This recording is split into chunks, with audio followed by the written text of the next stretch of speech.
Look at them piling in. Well, look at them.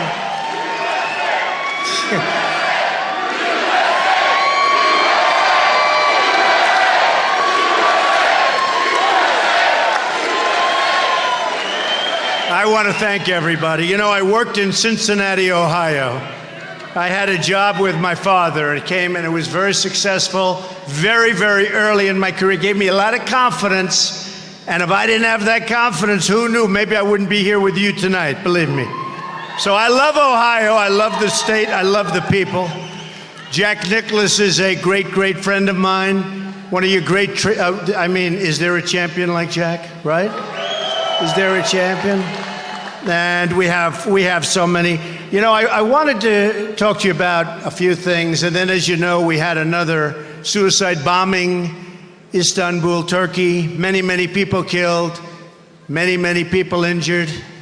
Folks, there's something going on that's really, really bad. All right? It's bad. And we better get smart and we better get tough. Well, we're not going to have much of a country left, okay? It's bad. Terrible. So I just left West Virginia, and I was with a group. Oh. Whoa.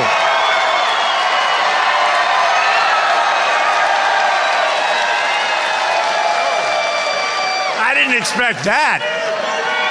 That's pretty good. That's our big... Who's from West Virginia here? Wow.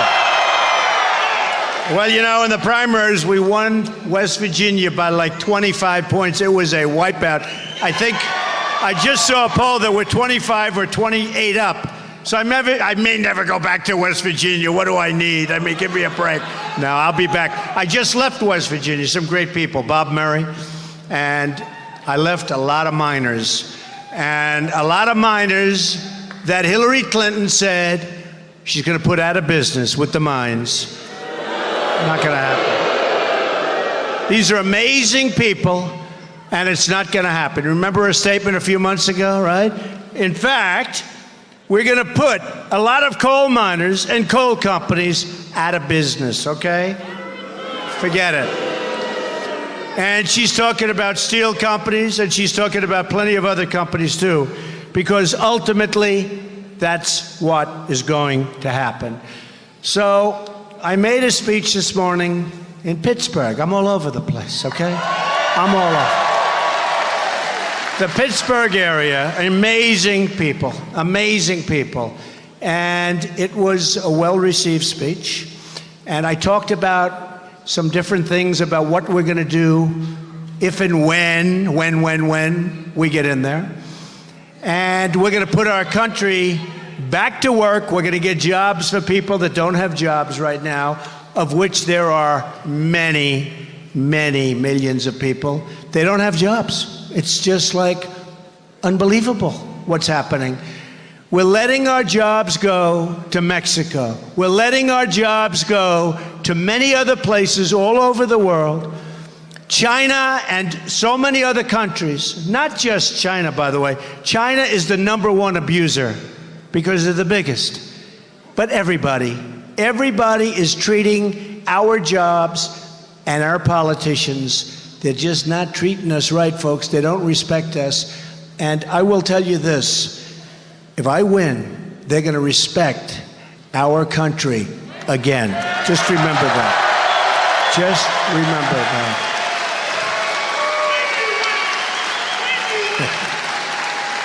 Thank you, man. So I thought I'd say, because in the speech today, I will talk about different things, but in the speech today, I gave certain points. But before that, what I do is I like to find out from an area like St. Clairsville, how are you doing, right? Right? And by the way, I have to thank your congressman, who is a great guy and doing an incredible job for you. Let's give him a little applause. He's done good. So I checked, and I said, come on, folks, what's going on over here, right? So the labor force, I have people that do this for me professionally. They go to the right books, they get the right numbers. Unfortunately, rarely are the numbers good. And I've done this many times. You know, in the primaries, we had such great a streak like nobody's had. We got the most number of votes in the history of the Republican primary system. Think of that. Almost 14 million votes. And think of it, there were 17 people involved. So how do you beat other people? They were running against 2 people and 1. So we had almost 17 people, and we had almost 14 million votes. We won 37 states. And there's really probably never been anything like that. And it's because of the people. We have a movement going on, folks. And I'm the messenger. I'm nothing, believe me, I'm nothing more. I'm doing a good job as the messenger, right? That's one thing. Doing a good job.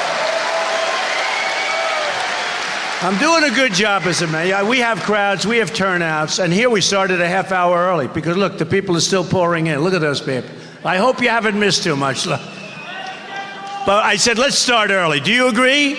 What the heck? They're all coming in. They're outside, going through the machines, you know, the machines. So anyway, so I checked this out. The labor force in Ohio today is smaller than it was in the year 2000. And the number of unemployed people is larger. That's not so great. Federal government. Ohio has lost 1 in 3 manufacturing jobs since Bill Clinton signed an agreement to put China into the World Trade Organization. Not good. He also signed NAFTA, which was a total disaster, right? NAFTA has done more to destroy your community than any other single act. It was signed by Bill Clinton, and I assume Hillary was there watching over him, right? Somewhere pretty close. Hillary supported China's entry into the World Trade Organization and also ran up $1 trillion in trade deficits with China when she was Secretary of State. Not too good. Why would she? I mean, you think she looks presidential? I don't. All the while, the government of China was paying Bill a lot of money to make speeches. I mean, is that a conflict or what? St. Clairsville region, if you think of this, has lost half of its manufacturing jobs since Bill Clinton signed NAFTA in 1994, which Hillary also supported, right? So, by the way, NAFTA was one of the worst agreements, maybe the worst agreement in the history of this country in terms of trade, in terms of losing our manufacturing, okay? WTO was bad. NAFTA was a disaster. Since 2000, median household income in Ohio has declined by $9,000. Since 2000, the number of people on food stamps in Ohio has nearly tripled. 1 in 4 children in Ohio is living in poverty, okay? Living in poverty. Many people in Ohio have been severely victimized by illegal immigrants. You know that, right? Well, we're going to build a wall. Don't worry. We're going to build a wall. We're going to build a wall. We're going to build a wall.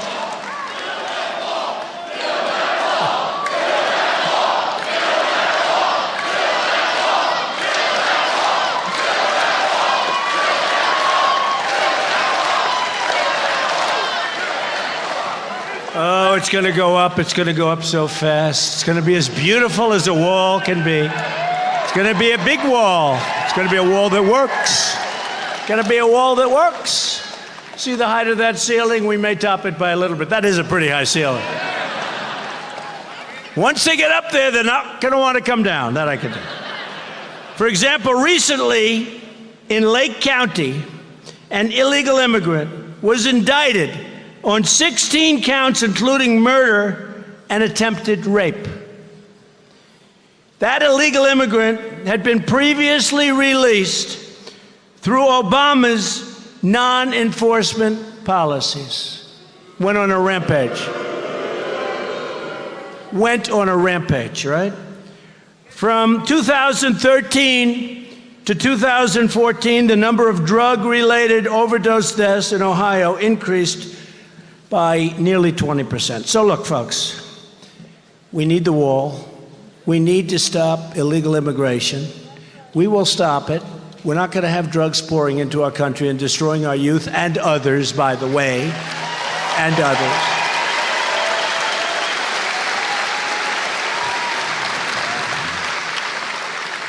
We're going to make our country strong again. We're going to make our country rich again. We're going to make our country great again. We're not going to let our jobs get taken away. I see Hillary Clinton the other day. I don't like Donald Trump's temperament. And I was thinking, maybe I should say I actually have a very nice temperament, and I do. I get along. I have great relationships. I get along great. But you know what? It's time in our country that we had somebody with a strong temperament. I hate to say it. It's time. It's really time. It's really time. We're watching crime after crime, problem after problem. We're watching all of the stuff that happens. We don't have victories anymore. We don't win anymore. We used to win. When I was young, I was going to school. I always used to hear the United States never lost. We never lost. We never lost. We never lost a war. I guess things didn't work out so great. There's always problems. But we didn't lose wars. And since, Vietnam, we don't win anymore. And we don't even fight to win. I said, keep the oil. You're going to leave Iraq. Don't go into Iraq. But if you're going into Iraq, keep the oil when you leave. I said it. Keep the oil. They don't listen. And I said it loud. You all heard it. For years I've been saying it. Well, you know who's got the oil now? Iran is going to have it. ISIS has it, at least temporarily, before they get blown away. Now, if I get in, they'll get blown away by me.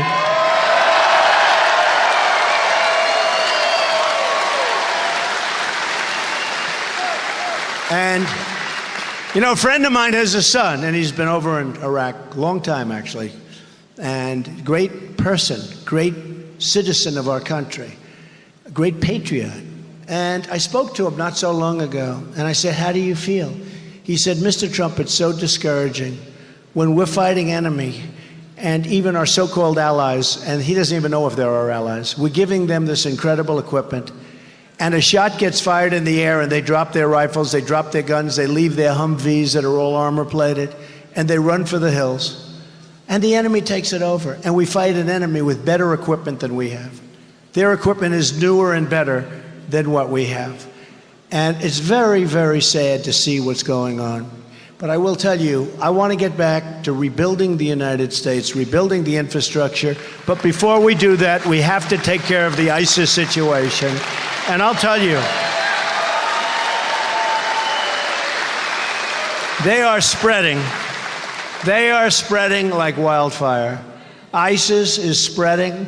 ISIS is getting our youth, getting people from various countries, many countries. They use the internet better than we do. They're converting people to join ISIS. And you know why? Because these young, impressionable people, they see what's going on, and they see the way ISIS is treating us, and they say, wow, isn't that wonderful? That's who I want to be with. We have to do things where they don't feel so good about themselves anymore, folks, all right? You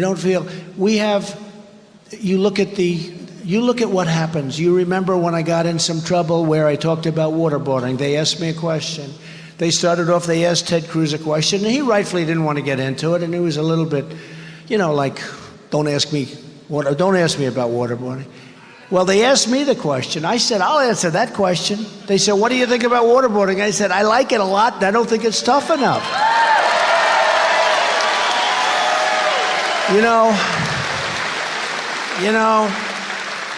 We have an enemy that's chopping off people's heads, Christians in particular. Do you know, if you were a Christian, and I have tremendous evangelical support, I think you all know that, but if you were a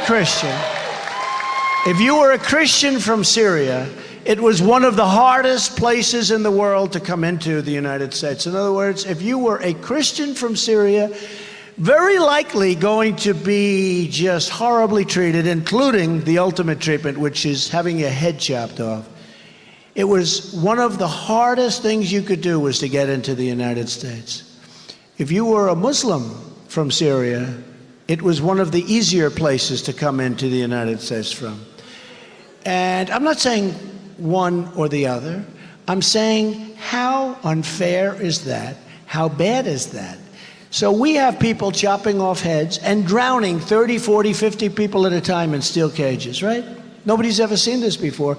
This is like from the Middle Ages. Nobody's seen this. When you see, a few years ago it began, right? With a wonderful young man whose parents I know. It began and nobody saw that. You know, people get shot, people get wounded, people get hurt, it's war. But nobody saw the chopping off of heads. And now you see 40 and 50 at a time on the beach in the orange uniforms. And you see things happening that you haven't seen it. It's like medieval times. We're living in medieval times. We have to stop it. We have to be so strong. We have to fight so viciously and violently because we're dealing with violent people, vicious people. And when I made the statement, and you know, we have laws to uphold. We have laws. They don't have laws. You think they go back? Look, we have laws. And the laws say you can't do this, you can't do that, you can't do, a lot, right? Their laws say you can do anything you want, and the more vicious you are, the better. So we can't do waterboarding, which it's not the nicest thing, but it's peanuts compared to many alternatives, right? So we can't do waterboarding, but they can do chopping off heads, drowning people in steel cages. They can do whatever they want to do. And, they eat dinner like us. Can you imagine them sitting around the table or wherever they're eating their dinner, talking about the Americans don't do waterboarding and yet we chop off heads? They probably think we're weak, we're stupid, we don't know what we're doing, we have no leadership. You have to fight fire with fire. We have people out there.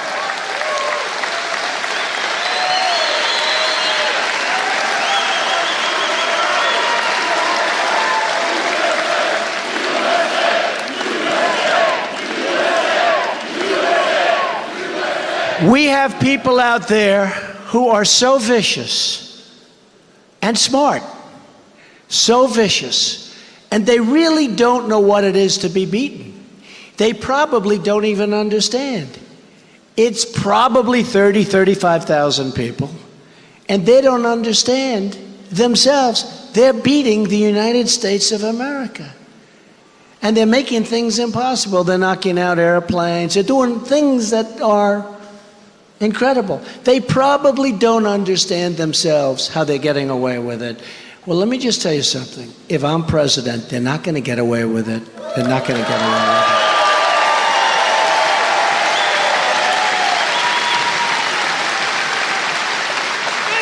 it. Now, people like Hillary Clinton will say, oh, his temperament. I know at one point she was saying, I don't like his tone. Folks, I have a very nice tone. Look, I'm a nice person. I'm a nice person. And by the way, the migration, you see what's happening? They're not coming into our country anymore, just so you understand. We're not allowing. Thousands and thousands of people are being brought into our country. There's no documentation. There's no paperwork. Hillary Clinton wants to raise Obama's number by 550%. It was very interesting. Because I was saying 500%. They said, Donald Trump is wrong. It was actually 550. They corrected. The media, by the way, the most dishonest human beings in the entire world. Okay? In the entire world.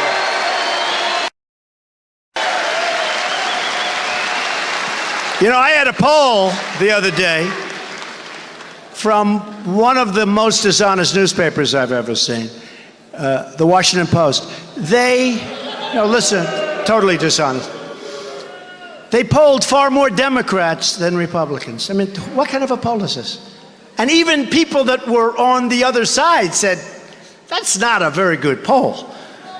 But you know, today in the Wall Street Journal, I think today, when everybody's running, I believe there was a 1-point spread. Now think of this. I've spent no money, and we're raising a lot of money. We're raising a lot of money. Doesn't mean we have to spend it now, but we're raising a lot of money. People are going to be very impressed. But I've spent no money, literally none. I spent, I think, nothing on ads.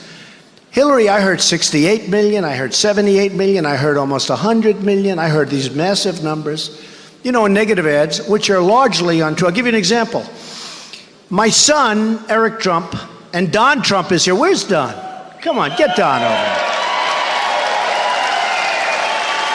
Gotta get our boys out here.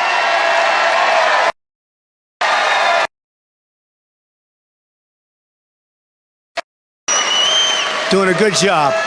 Say,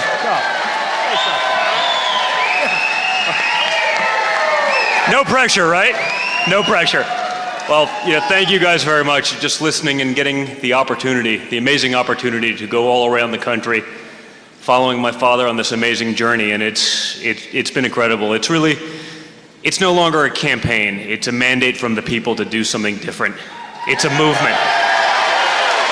And I want to thank you for all the incredible support that you guys have given him, for giving you guys a voice. And that's what it is. He's finally giving the hardworking people of this country who have been left in the dust, the people who have been forgotten about by the Washington elites, he's giving you all a voice again, because your voice matters.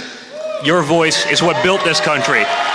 Your hard work and efforts are what made this country what it is. And we're going to make sure that you have the ability to have that voice again. So thank you so much for letting me be just a small part of this incredible mission, because it is just that, and we're going to make you proud. Thank you.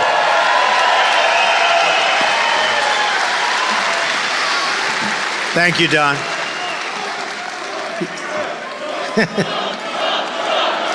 Thank you.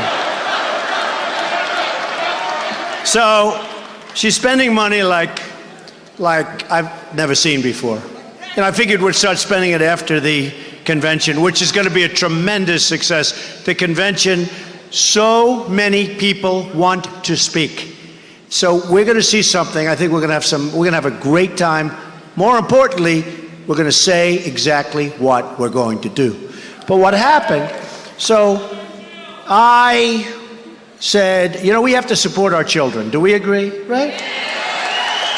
We all have great children. We have to support them. So I bought something in Scotland, Turnberry, one of the great resorts of the world. And my son, Eric Trump, who you've seen on television, but he's worked very hard on getting it done and we rebuilt it on budget. Remember that. On budget, ahead of schedule. How good is that, right? Wouldn't that be nice? I could even say under budget, but I decided to use marble instead of linoleum, right? On budget and ahead of schedule by a lot. So we had a grand opening, and I said to myself, I have to go and support my son. I have to go see it, even though I'm on the campaign trail. And the fair press will say he's there for one day to support. Now, I'm going to Europe, Scotland, for one day. I left here, I spent one night, and then I left the following day, right? Because I was there to cut the ribbon with my son, because we owe that to our children. And one of the things I tell fathers is, gotta do it. We gotta do it. So, a couple of things. They're talking about the pound, and I give them an answer on the pound. That ends up in a commercial. Somebody asks me about the pound. I give them an answer on the pound. Sounds like I care about the pound. No, I care about our country. But here's really what they did that was amazing. I said to everybody, because I played very little golf over the last year, believe me, very little, unlike our president, who's playing like a PGA Tour schedule. I think he plays more golf than the players on the PGA Tour. Okay. But I said to my people, I'm going to go, I'm going to support my son, I'm leaving. I do not want to play golf as much as I want to play Turnberry. I do not want to play golf. I do not want to hold a golf club, because I do not want to see the dishonest media portray me as somebody that was going over to play golf, okay? In the middle of a campaign. But I wanted to support my son, Eric. And by the way, he did an A+ job. It was great. So I go over, we have a news conference, we do a ribbon cutting, I stop at another place for a little while. The next day I leave. I literally spent one night in Europe. Not too many people do that. You go to Europe, long flight, you come back. I was back on Saturday evening. That, because the time's a lot different. I think I left on Thursday, Friday. I think I left on Friday, I got back on Saturday. It was some weird thing. But I was there for So Hillary, she's got all this money from Wall Street. So she takes a commercial. Now you have to understand, I didn't touch a club, I didn't hit, I didn't go play. I would have loved to, but I didn't. No time. But I didn't want the image of playing. So she takes a commercial. And she has me swinging, not a bad swing, by the way. That was a good thing. They should have at least shown me with a bad swing. But did you see the commercial where I'm hitting a golf ball? Well, that was 2 years before that was taken at a different place. So she's crooked. That's why we call her Crooked Hillary. Thank you. Thank you. I didn't say it. Now think of it. So here I tell my people, I do not want to touch a golf club. I will not play. And I'm in a commercial hitting a golf ball. But the picture was taken from 2 years before. It is such a disgrace what goes on in the world of politics. The dishonesty, the deception. It is such a total disgrace. We're going to straighten it out, folks. We're going to straighten it out. And let me tell you, Hillary Clinton is owned by Wall Street. She's owned by many people. All of the money, like she wants to take these commercials. She spent tens of millions of dollars already. How about this? She spends millions and millions and millions of dollars already on me, right? Because, everyone is pouring in because of, mostly because of influence. Because they want influence. With me, they know they don't have too much influence. You know what? I'm doing well in the small donations. Wait till you see. The small donations. I'm doing great. DonaldJTrump.com. The small donations. But Hillary is never going to bring your jobs back, folks. She's never going to bring your jobs. Don't forget, married to the man that signed NAFTA, one of the all-time worst, right? She's not bringing your jobs back. She doesn't even know about bringing jobs. And I'll be honest with you, she's so overrated. She's so totally overrated. If she wanted to bring your jobs back, she couldn't. If she wanted to. If she really tried and really, really wanted to. Forget the fact that she's bought and owned by so many different people. If she really wanted to bring those jobs back, she's so overrated, she couldn't do it anyway. So let me just tell you, I just did this in a big speech, and I have to read it because I liked it. I think it's, 7 steps. We like it. It's going to happen fast if I win. If I win. Thank you. But I'm going to withdraw the United States from the Trans-Pacific Partnership, which has not yet been ratified. So, the Trans-Pacific Partnership is another disaster, done and pushed by special interests who want to rape our country, just a continuing rape of our country. That's what it is, too. It's a harsh word. It's a rape of our country.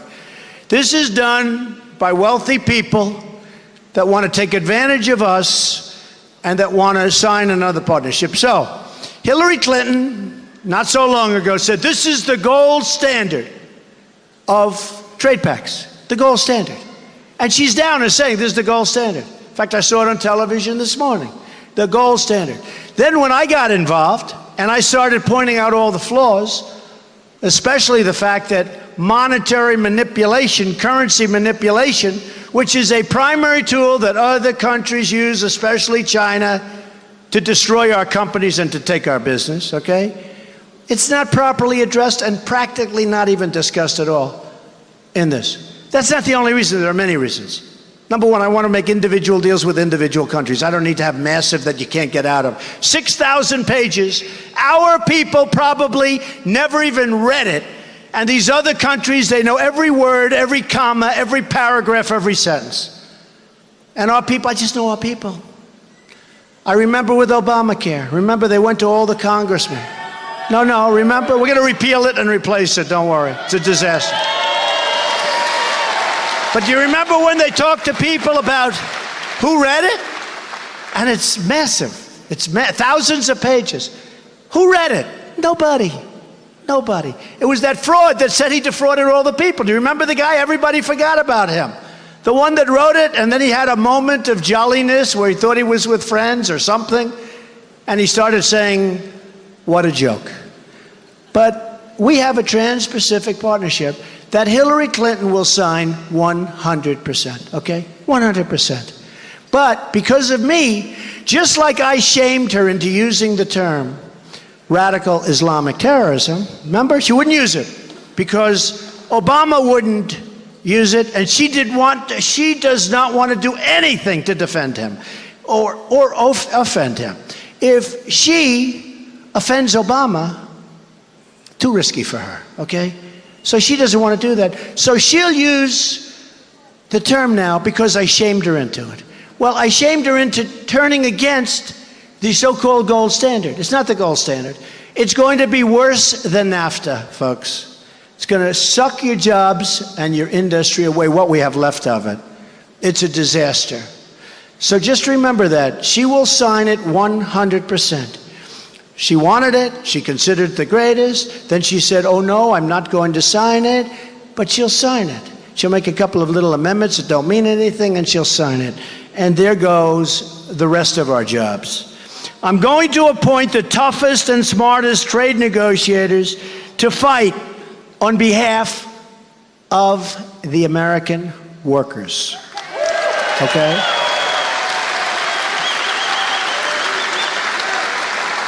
Gonna do it. We have the best. We have the best in the world. We use political hacks to make the biggest deals ever. Bigger than company deals.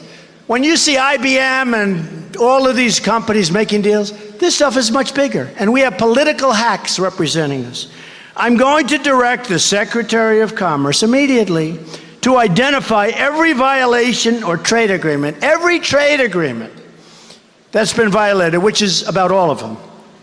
I'm going to have them, every single trade agreement of a foreign country is currently using and harming our workers. What we're doing is we have trade agreements that truly are so one-sided that they are now harming and really hurting our workers. Then I'm going to direct, totally direct, them to go after these, to file complaints. You know, there's a way with the appropriate agencies and use every tool. And we have many of them, but we don't use them. And the reason we don't use them, special interests don't want you to use them. Under the American international law to end these abuses of these trade agreements. It'll end, folks, believe me, and it'll end fast. This is what Ohio's going to like a lot. I'm going to tell our NAFTA partners that I intend to immediately renegotiate the terms of that agreement to get a better deal for our workers. And I don't mean just a little bit better. I mean so much better that you will not even believe it, okay? Then I'm going to submit a notice under Article 2205 of the NAFTA agreement that America intends to withdraw from the deal if they don't come through for us. So we'll withdraw if they don't make the deal for us. I'm going to instruct my Treasury Secretary, who will be a very good one, I already have an idea who it's going to be, to label China a currency manipulator. Now, I've been saying this for years. Everybody knows that's what they're doing. We make better product than they do, but we never get a chance to show it because they manipulate their currencies. They're grand chess masters, folks, and we do nothing about it. I'm not even sure if our country knows what's going on, I'll be honest. But the reason we do nothing is because of the special interest, the lobbyists. They have our people totally taken care of. Any country that devalues their currency in order to take advantage of the United States and its workers will be met very, very sharply. And that includes tariffs and taxes for their goods coming into the country, okay? Number 6, got to do it. Why wouldn't we do it? Why wouldn't we do it? And I'm a free trader, just so you understand. but we're being taken advantage of by everybody. Got to do it. Every time China, they go 7%, 8%, and it's like a disaster. Do you know, we have, with GDP, we have right now, zero, a little more than zero. If China goes to 7%, it's like a national catastrophe. We're like the dummies. We're going to be up to a very high level, and we're going to be up to that level fairly soon if I win, believe me. I'm going to instruct the United States trade representatives to bring trade cases against China, both in this country and at the World Trade Organization, where you're allowed to do it. We never do it. We're being manhandled, and we never do anything. Now, it's not only China, it's everyone. China's the #1 abuser, but it's everyone. China's unfair subsidy behavior, and that's what it is, it's a subsidy behavior, is prohibited by the terms of its entrance to the World Trade Organization. And I intend to enforce those rules the way they were intended to be enforced. That's all. And by the way, China will like us better than they like us now. They'll respect us. And it's probable that we won't even have to do it, because they know I'm not playing games. They know I'm not playing games. I probably won't even have to do it. Here's China, rips us off left and right, and what are they doing? They're building a massive military fortress, which they're not allowed to do, in the middle of the South China Sea. So they're making unbelievable deals with us. We have a trade deficit with China of almost $500 billion a year. How do we continue to do this? Not going to happen any longer, folks. Not going to happen any longer. Number seven.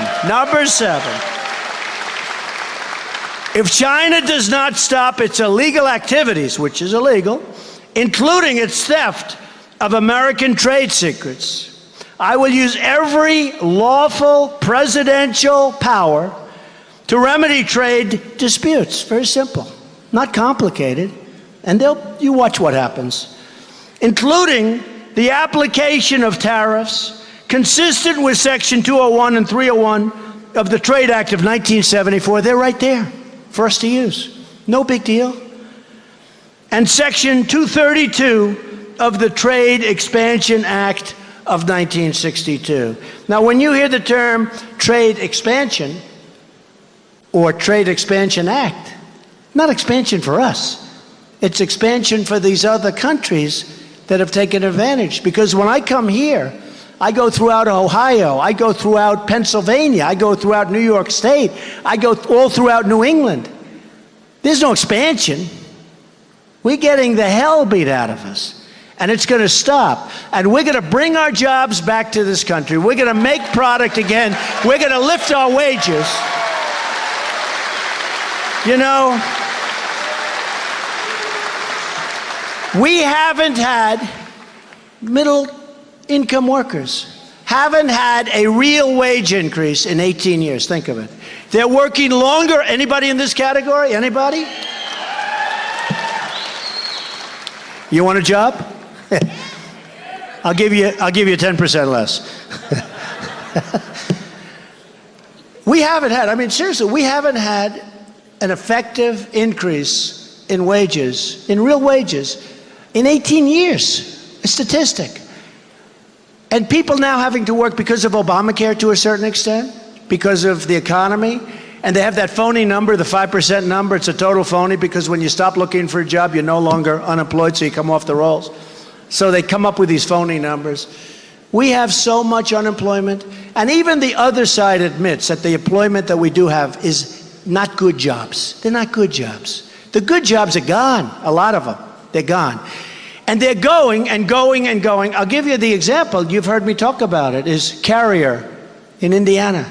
They fired 1,400 great people. I won the state of Indiana. Bobby Knight helped, the greatest. Bobby Knight, great coach. But I won the state of Indiana. And Carrier gets fired a little bit before. And there are 1,400 workers that were there. Some were there for 25, 30 years, 14 years, 18 years. They all followed me. They're great guys, great people. Some women, some men, great people. And they moved to Mexico. They're moving carrier to Mexico. Now, very simply, the United States is trying to figure out. They've been talking about this for what, 7 years, 8 years, 9 years? Because they're losing all these companies to Mexico and other places. They want to give them money. They want to give them low-interest loans. They don't need the money. How about the companies that took the low-interest loans and left anyway because we had bad lawyers, right?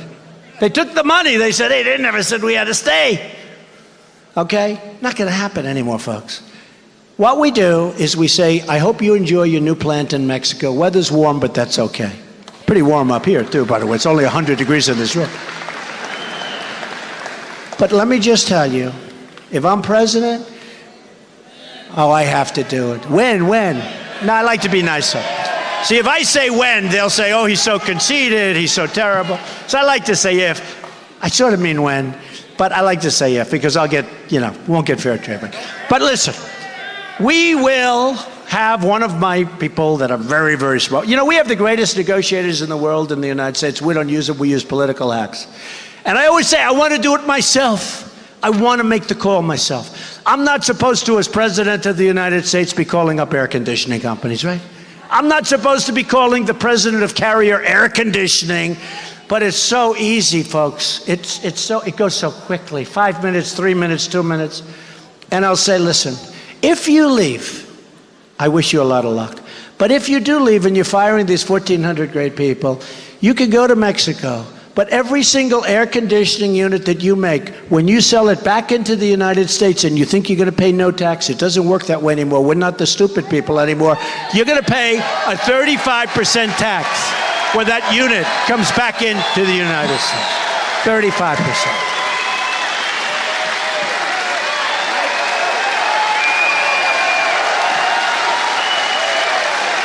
You're going to pay a nice big tax. Now, it took me about 2 seconds to think of that. I said for years, why don't they just say we're going to do that? And you know what's going to happen? Number one, they're not going to move because all of a sudden their numbers won't work. They're not going to move. Now, they may move from Indiana, but they have to stay in the United States because we're going to fight for people to stay in the United States, okay? So they can move around. Hopefully they stay in Indiana, but they can move around, but they're not moving to other countries. And if they do, there's going to be a price to pay. And I'll tell you what's going to happen. Now, with Hillary, some lobbyist or special interest group will call her, and she knows it's no good, but they'll call her and she'll leave it alone. Me, I don't know to anybody, folks. I don't know. I do the right thing. So I'll get a call the next day, meaning me, but let's say my representatives will get a call the next day and say, please inform the President of the United States, President Trump, that we are staying in the United States. We're staying. We're staying in the United States. And that's what's going to happen, folks. It's so simple. You don't have to give low-interest loans. You don't have to do all this nonsense. All you do is say, folks, you leave the country. I'll give you another one. When China devalues their currency and they make it impossible for our companies to compete, all we do is say, hey, congratulations, we're charging you whatever the value is. There's a certain value that you attribute to that devaluation. We're charging when you send your goods into the United States. Lots of luck. This is going to be a penalty. We're putting a tax and or a tariff on your thing. And you know what's going to happen? They won't devalue so fast, believe me. They won't devalue so fast. We are going to make our country so rich again. We're going to save our Social Security. We're going to save our Medicare. Others want to cut. We're going to save so much. We're going to rebuild our military. Our military is totally depleted. I don't know. Did you see the other day there was a documentary about our jet fighters? They're so old. They don't have parts. They don't make the parts anymore. They get the parts from the plane graveyard. They go to the graveyards and they take parts out of planes that have been long ago left to die. And they take them out of museums. They take parts out of planes that are in museums. Not going to happen anymore, folks. We're going to rebuild our military. It's going to create jobs. We're going to have the best jet fighters. We're going to have new, beautiful equipment. We're going to take care of our veterans. We're going to take care of our veterans.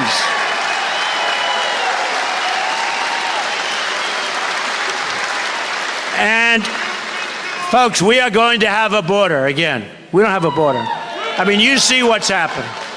We're going to have a border. I get along great. Mexico, take my hat off to them. If they can get away with it, I think it's great. They're bringing our companies. China, take my hat off. I'm not angry at Japan. I'm not angry at China. I'm not angry at Mexico. I'm angry at our leaders who are so stupid that they don't know what's going on. They don't know what is going on. Our country is being destroyed.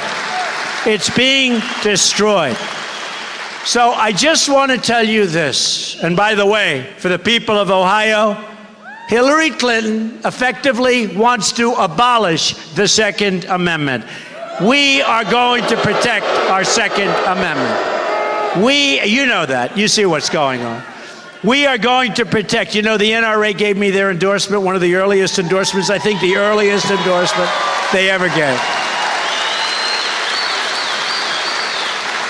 And Wayne and Chris and all the people at the NRA, my son Don and Eric, they're members, so am I a member.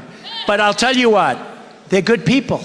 Wayne, Chris, the whole group, I've gotten to know them so well. They're great people. They want what's good for this country. First, believe me, first, they want what's good for the country. They're great people. So we are going to start winning again. We're not winning at anything. We don't win with military. We don't win with health care. We don't win with education. And by the way, we're cutting Common Core and we're going to bring it back local education. But we're going to start winning again. We're going to win with our military. We're going to win for our veterans. Our veterans have been treated so badly. We're going to win for our miners, that I can tell you. I'm going to put the miners back to work. I'm going to put everybody back to work.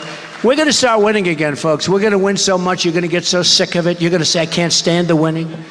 I will get a call from representatives from the great state of Ohio saying, Mr. President, our people can no longer stand it. They can't take it. You're winning too much. Please, Mr. President, please stop winning. You're winning with jobs. You're winning with military. Please, let's have a few losses like it used to be, where we could lose all the time.